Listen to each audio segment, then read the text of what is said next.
Hello, everybody, and welcome to the fourth in a special series of podcasts discussing Cox Automotive and Grant Thornton's 2023 Insight Report. I'm Philip Nothard, Insight Director here at Cox Automotive, and I'm joined by Lorna McAtear, Deputy Chair of the Association of Fleet Professionals and Head of Fleet at National Grid. Hi, Lorna, how are you? Hi there, I'm great, thank you. Are you ready for 2024? Never. I Never don't ready. think 2023's finished yet, so let alone 2024 starting. Yeah, it's going to be an interesting year. Well, in this series, as always, we'll be discussing the topics and headlines found in the latest Insight Report, and you can find that on the Cox Automotive website. And in this podcast, we'll focus on fleets, and this will be drilling down on the challenges and opportunities operators face in the wake of changing retail dynamics and the transition to EVs. Well, let's start off, Lorna, as a big question. What are the key challenges and opportunities facing fleets this year? I think let's start with the challenges. So I think the problem fleets have got this year is the hangover of last year. So what I mean by that is we've still got all that myth busting that we need to do. There was so much negative press last year with the current government having rolled back on the 2030 to 2035. There's a retail perception challenge, and all those that were kind of on that cusp have gone, if it's not important to the government, it's not important to us kind of thing. We've got a bit more time. So I think the challenge for a lot of fleets is convincing people that no, we can't take our foot off the pedal. This has still got to carry on. We've still got to make these changes. But therein lies also those opportunities, because it's the fleets that are going to still continue to drive a lot of this forward. It's the fleets that feed those vehicles into the second-hand market. It's the fleets that put employees into vehicles that otherwise would never go into those vehicles. And then you can use those opportunities of those people then talking to their friends, mates down the pub, that kind of stuff, to say why EVs actually work and what's good about them. So it's the same challenges are there as opportunities as well.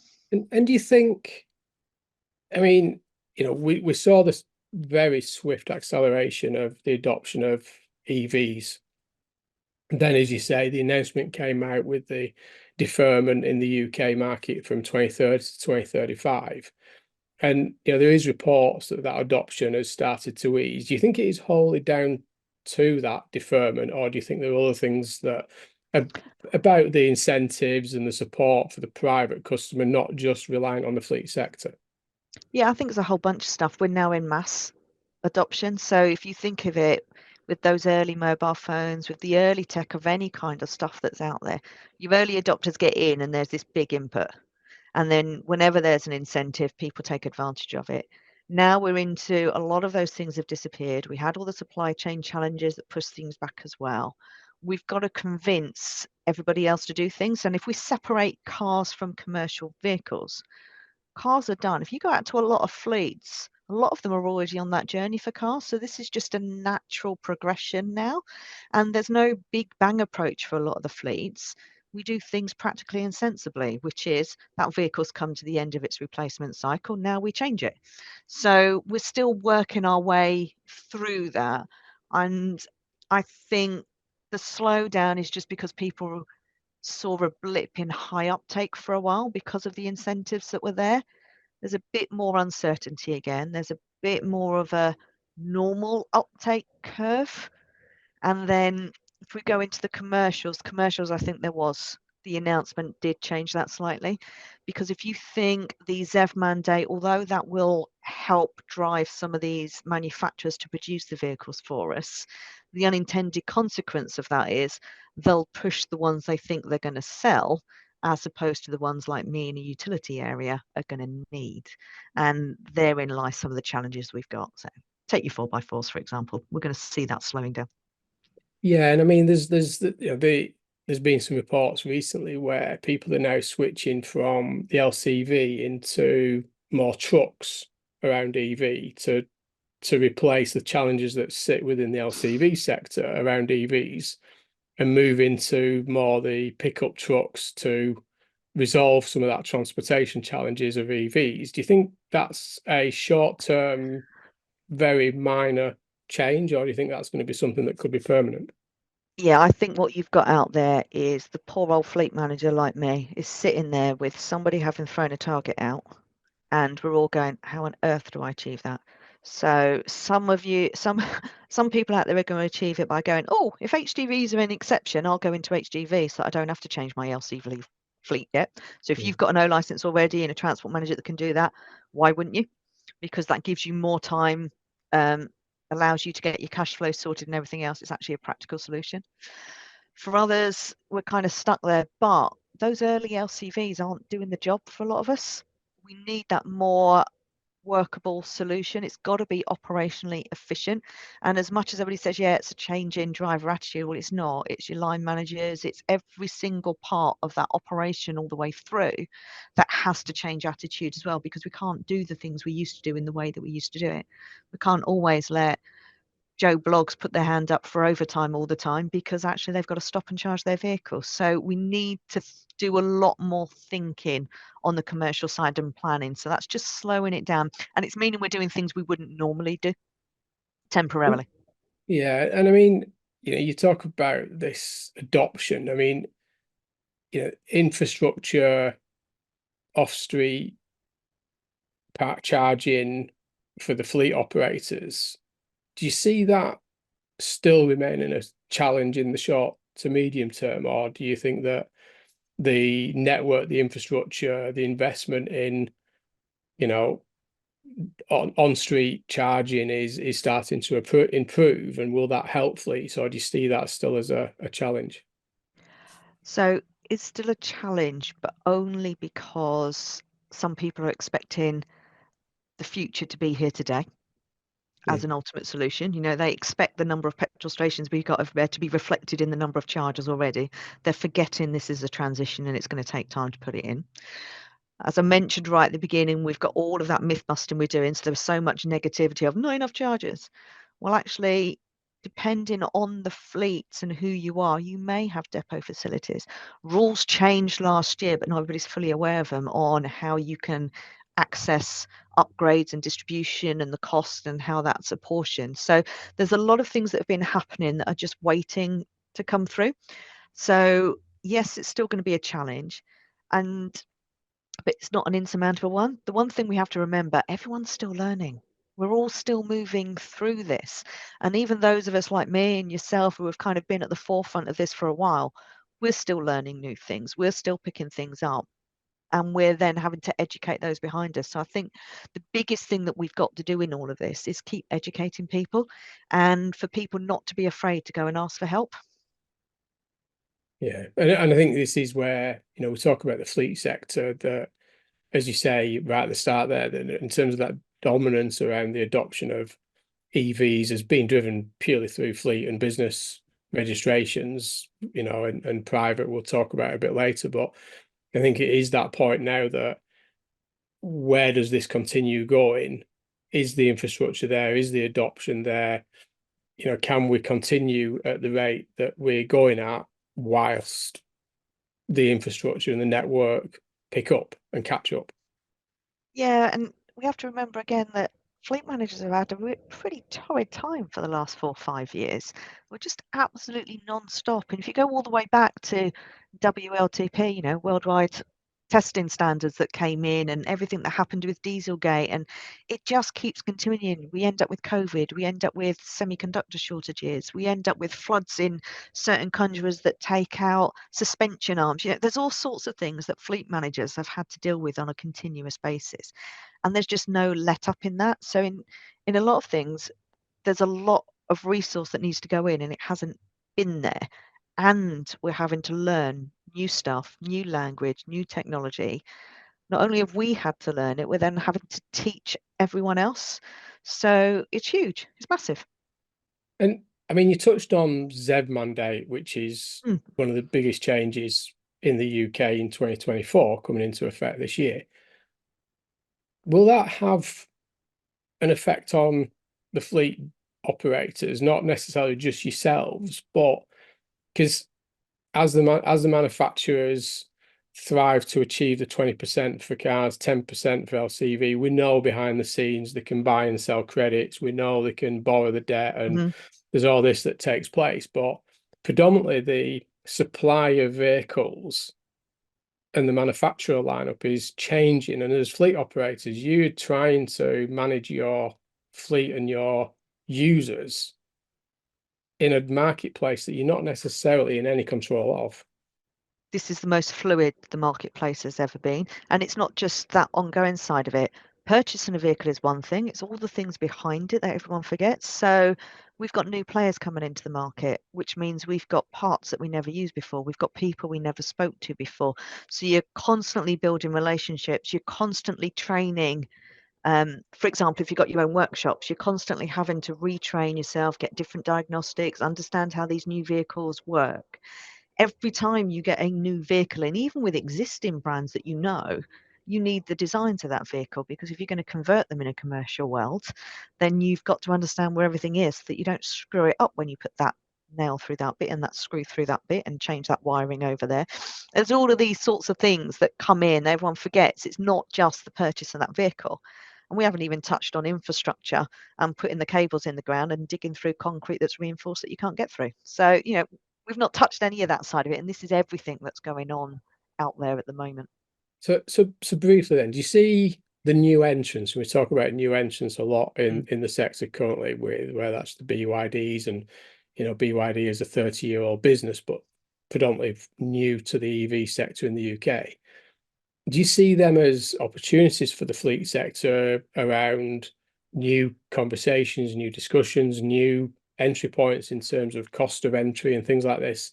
But at the same time, you potentially see them as a challenge because you have the aftermarket, the service network, the dealer network has still got to evolve and develop. It's that classic side, isn't it? There are loads of advantages. And with those new entrants, actually, they're coming to me and going, we want to bring this van out. What do you want on it? So on one hand, you've got this great, proactive, forward thinking, we'll actually give you what you want, against the existing lot. No, you'll take what we make for you kind of thing. But as you said, you're trading that off against, yeah, but your dealer network's not quite in yet. Have I got all the kit that I need to do when it comes to repairing it, if it's been in an accident, all this side of it. So it's the trade-offs, and it's something in fleet we're always doing. You're literally balancing that vehicle versus this one. It's that whole life cost that we talk about all the time, and it plays into it, doesn't it? That downtime management. And moving on to a slightly different topic, and you couldn't get through 2023 without talking about it, but the agency model. Yeah. I mean, we obviously talk and listen a lot about the agency model, what it means for the retail dealer network, what it means for the relationship between the dealer, the OEM, and the customer. But where does this sit within the fleet operator? Because some fleet operators would deal with the dealer network, not necessarily the OEM. The OEMs are, some of them are looking at ring fencing supply because they obviously want to control the whole life of that vehicle. Where is this starting to influence the fleet operators now as we transition, or many of the OEMs transition in the UK and Europe to a more agency type of model? Yes, I think there's two things on that. One, it depends on the size of the fleet. So for me, I always have to go away and double check what people mean when they talk about agency model, because they're all saying we're moving to it, and it's like, but that's what I've used ever since I've been in fleet. Because the bigger the fleet you are, you've always dealt with a manufacturer. It might then go down to a dealer. So I think we have to look at it in terms of those people that have probably already been using this. So for me, I don't see any difference. Not really. I still talk to the dealers. Still talk to the manufacturers directly, and then you build up your relationships with whoever it is that they're sourcing that vehicle for you from. It's the smaller fleets that are going to struggle a bit more with the change, because of course, if you're located, let's take National Grid. It's located at Warwick. Right next door is a BMW dealership, and they've had a long-term relationship with that BMW garage. So when everybody moves to that agency model, of course, how does that relationship now become affected? Because you used to be able to take a vehicle in, you'd got that comfort that you knew what was happening, whereas now you might be told to go somewhere else. And if you take the Stellantis group, as they're literally merging the Peugeots, the Vauxhalls and everything else, you deal with Stellantis now, and then you're told where to go. So you can see why the OEMs are doing it in terms of consolidating their asset base and their knowledge and everything else. But in terms of that user experience on the smaller fleets, you're actually losing, I think, some knowledge that's in there and that comfort and ease factor, because not everybody's used to dealing with the big OEMs in the way that big fleets are. So do you think then that, not necessarily just agency? I mean, agency, whether it's full agency, whether it's hybrid of franchise agreement agency, etc. But the sector is very clearly consolidating. It's consolidated at 2% per year pre-pandemic. We know it's accelerating. We know why it's accelerating. But that, to your point around that BMW dealership, your touch points and locations are shrinking. Because it's consolidation of the sector, it's efficiency, it's digital retailing as opposed to that physical footprint. But does that then impact on fleet operators in terms of that infrastructure? And do you see that changing as we go through sort of the future years now? It's going to be interesting. I'm not sure if I can answer it. And the reason I say that is we've talked about all these other manufacturers coming in and what model are they going to have. And we can't ignore the fact as well that you've got the likes of Tesla who are trying to go retail only model and do everything via a phone and an app, and you don't even get to look at a vehicle before it turns up and you're told to go and collect it, kind of thing. So there's a lot of different models coming through. And until it settles, all it's going to do for fleet operators is confuse the hell out of everybody.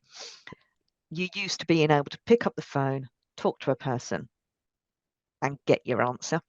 Now you're stuck with being forced down a digital route, and sometimes you'll end up down a route and it's not the one that you want to go down, or you had a simple question and what you end up doing is you just ignore it, which I think is probably some of the OEM's objectives, actually. Stop everybody talking to. Yeah. I just said that out loud, didn't I? Yeah.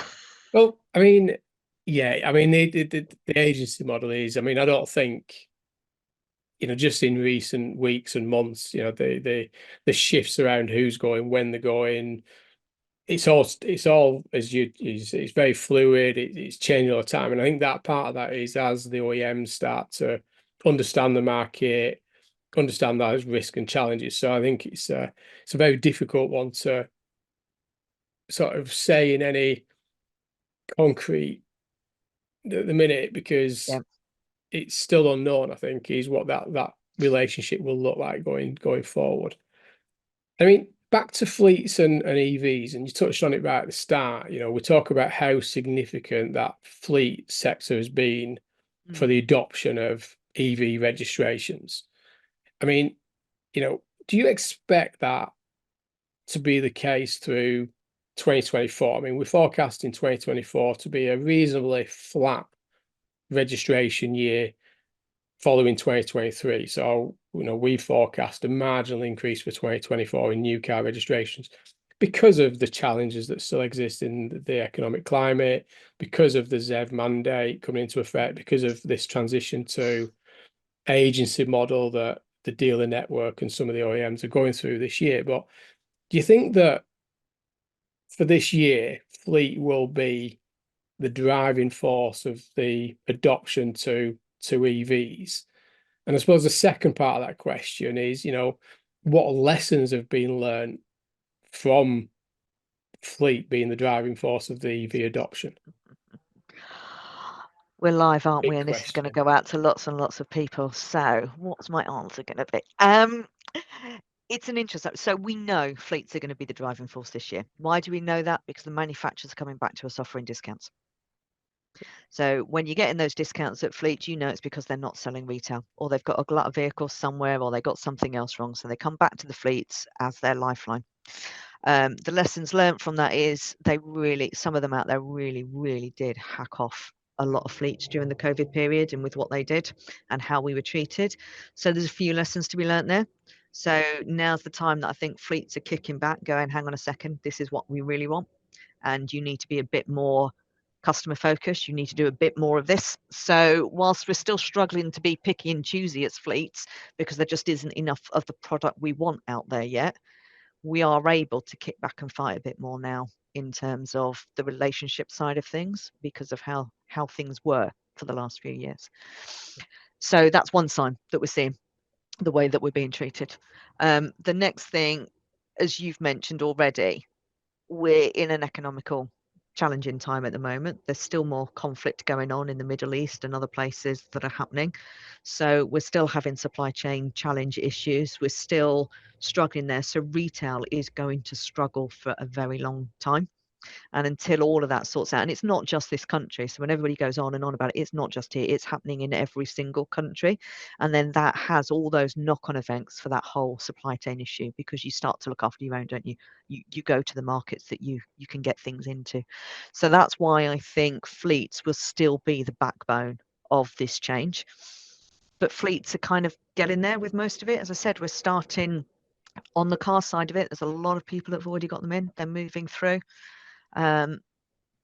It's just seeing how that goes next. I think the other brands coming in will help, because we're going to get more price parity on stuff. I'll say that, and then Elon will go and do something really radical and just throw us all into turmoil again. Yeah. We're getting a bit more confidence and understanding around the battery tech of it. I have to be careful how I say that, because that was one of the biggest myth-busting challenges we've had from the press last year, which is the fires and the battery degradation and recycling, etc. But that is becoming understood more and more. And going back to that earlier point I said, the more fleets that put these out, this isn't a rich man's toy. It's not a rich person's toy out there. All people are out there, and employees are in vehicles because they have to be in the vehicles because the fleets are giving it to them. So you've got the normal person on the street trying to find somewhere to charge their vehicle, and when they're getting through all of the challenges that are out there in the press, actually it's becoming easier because all of that nonsense before is disappearing. So all those that wavering there are actually getting to the point where it's okay, my next vehicle, I'll consider it. Big question again. And we Stop kind of asking big allude. questions. I mean, they're all big questions because but it's. I mean, we talk about the private sector. We Yep. know the incentives aren't necessarily there, and the question is, and we know that SMMT are recently talking about VAT savings to try and stimulate that private marketplace, because it's that adoption, that transition, whether it's into the new or the used vehicle market of EVs.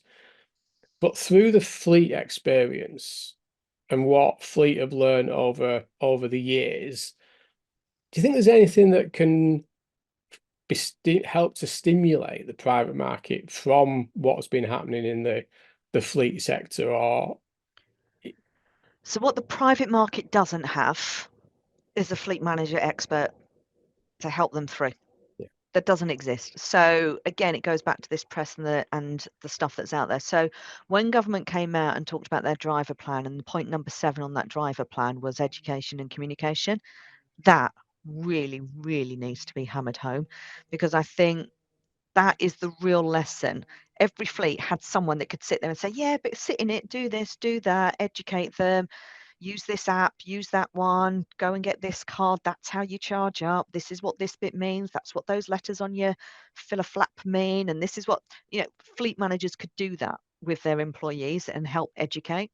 When you're retail, we've really, really got to get the dealers to start changing the way they sell vehicles. They still sell all vehicles as if they're a nice vehicle, and it's 0 to 60 is the most predominant thing people care about. So, we need to change how we sell vehicles to people. I think that's part of terminology. I mean, we talk about cars in terms of MPGs and brake horsepowers and things like this, but do you think there is a job to be done within the retail to talk about miles per kilowatt hour?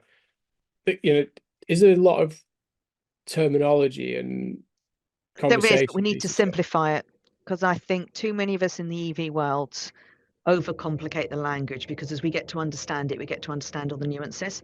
And so we try to explain all that to everybody. It's like, no, roll it back to basics, just keep it really, really simple. I think some of the simplest things, especially when selling a vehicle, all the manufacturers out there, bad habits, because they've always done it this way. You can 0 to 80% in 30 minutes or whatever it is. It's like, yeah. All of us that actually drive easier in this industry know it depends on how fast your car can take the charge, which chargers you use, temperature, all the other things that go in it. So we need a little bit of, and I've asked before to change the fuel legislation piece and use that to help us. So on that flap, as it opens up, it says up to 11 kilowatts AC, up to 120 kilowatts DC. Because what we need people to understand is when they're pulling up at one of these 350 rapid chargers, if it says 120, that's all they're ever going to get maximum for a certain period of time. It's this education on the retail side, and it starts at dealerships, because retail buy from dealerships, or they buy from big auction houses. So you need that education in that place that says, these are the things you're looking for. This is what you're looking for in a battery. This is the difference between a kilowatt and a kilowatt hour. Don't ask me, I still never get it right. This is the difference in this bit, and this are the things you're looking after. Because let's face it, most people, other than those that want to go, does it go like this from the lights? Can I leave dust behind kind of thing and accelerate fast? All the other questions are, what's its range? How long is it going to take me to charge it? Yes. And what are the subtle differences between that? Yeah. And the negativity around how much it is a fast charging unit on one of the main motorways, whereas that should be 10-20% of the charging, and the 80%, 90% should be on slow AC charging at off-peak rates, which suddenly you are a minor percentage of the fast charging cost. And I think it's tapping into needs, isn't it, in a different way. Yeah. So what is it you do? When do you go out? What's your, yes, okay, you've done a long trip, but do you do that long trip with the kids, or do you do it for work? Oh, you do it with your kids, do you? Right. So how many times do you stop with the kids already? What age are your kids? How many? I was chatting away with someone yesterday on a podcast, and they were telling us that their kid went to some area, play area, whatever it is, and it was cars and whatever else is, and it was a filler nozzle to go in the car as kids to fill it up, and he walked off, and everybody else, all the other parents were like, why is he walking off? And it's like, well, he's so used to an EV and walking off and going and getting a coffee. That's what you do. It's this, how do you, the youngsters are getting it and they're understanding, so that's an easy curve to do, but it's how do you get the rest of that behavioral education piece when you're selling a vehicle? It's that usage case, and I don't think we've historically sold on a usage case. No, we haven't. I mean, back to the question around government regulations, and we talked about the ZEV mandate, and we're in an election year now, potentially, that could fall out into, we won't get into politics on this chat, Lorna. What good or bad things coming out of the UK government at the minute is impacting the fleet's transition to EV? What, good and bad? We know the ZEV mandate in terms of supply, we had that conversation. Are there other, in terms of taxation and things like this, is there other things that either the government regulations are hindering or actually could be doing better and helping the transition to EV?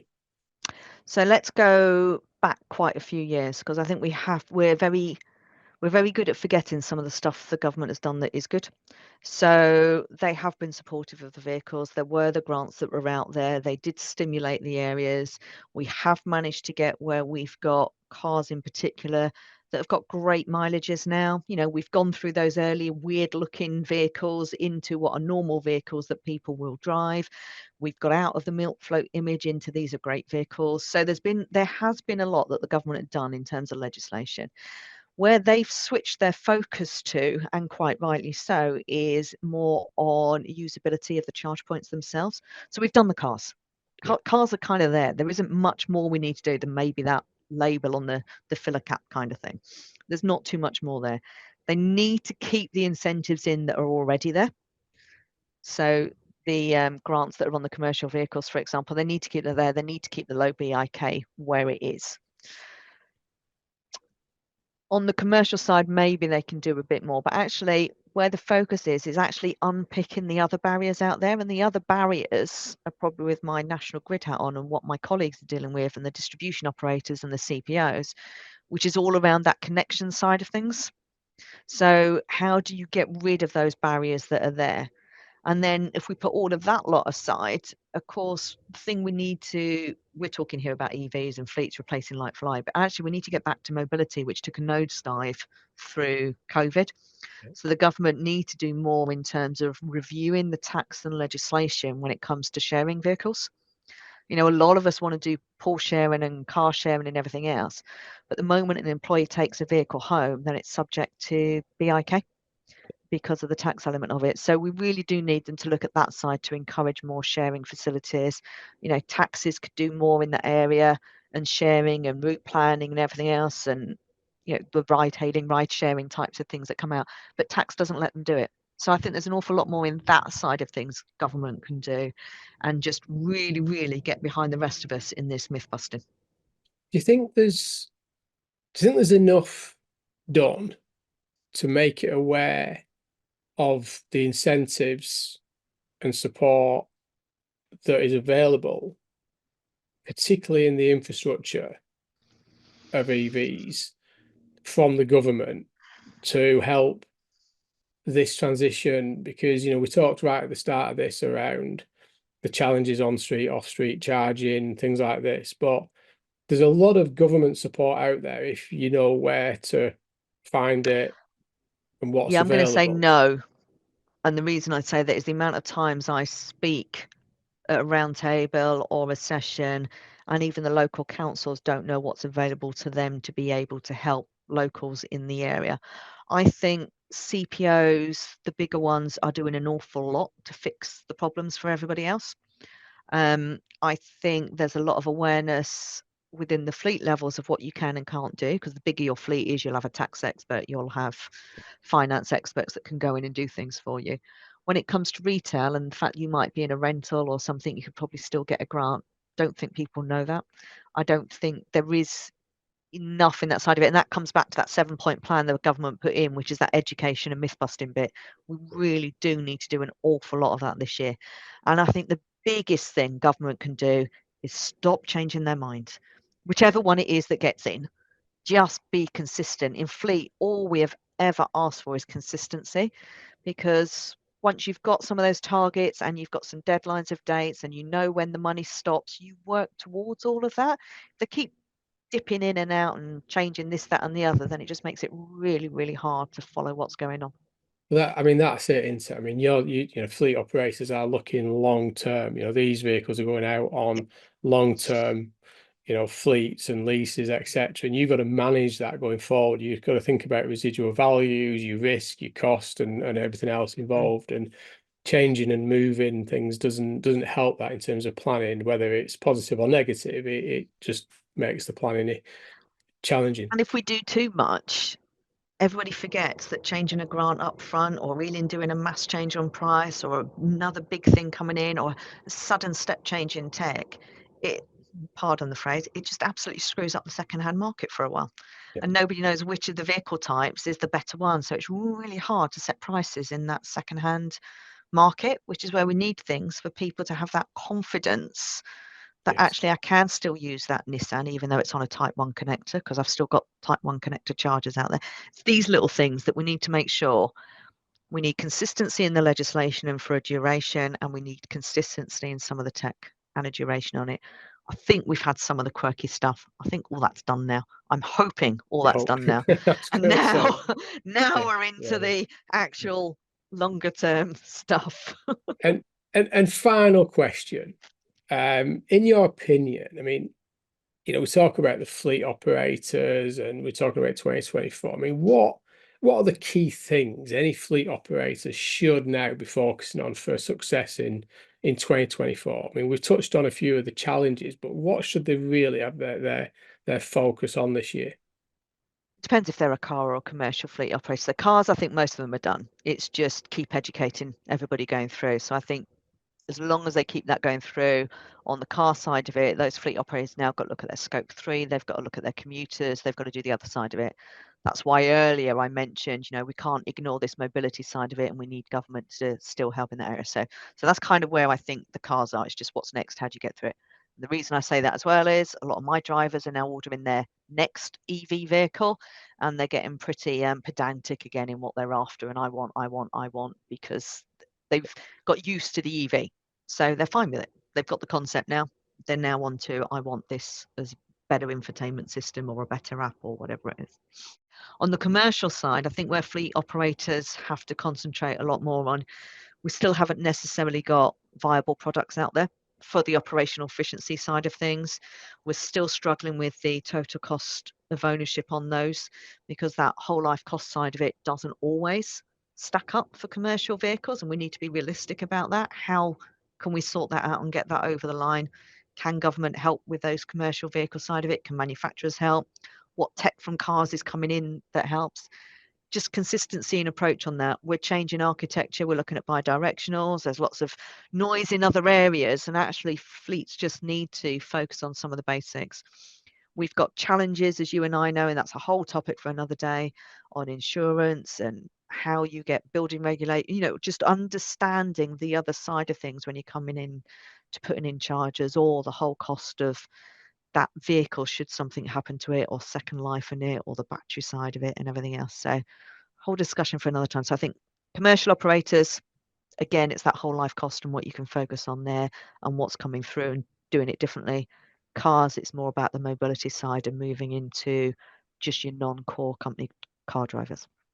Brilliant, brilliant. Well, some food for thought. I know that we haven't got all the answers today on this because there's so much And coming. no one But ever said it was going to be easy. it was never going to be easy, was it? But I mean, it remains so. I mean, again, thanks, Lorna, for joining us on this this podcast. It's always a pleasure, and I know we can deep dive into some of these conversations a lot further. And as I said right at the start, the whole insight report, of which Lorna is a key contributor within, is on the Cox Automotive website. So please do check that out. But thank you for joining us today. It's been an absolute pleasure, Lorna, as always. Always welcome. Thank you.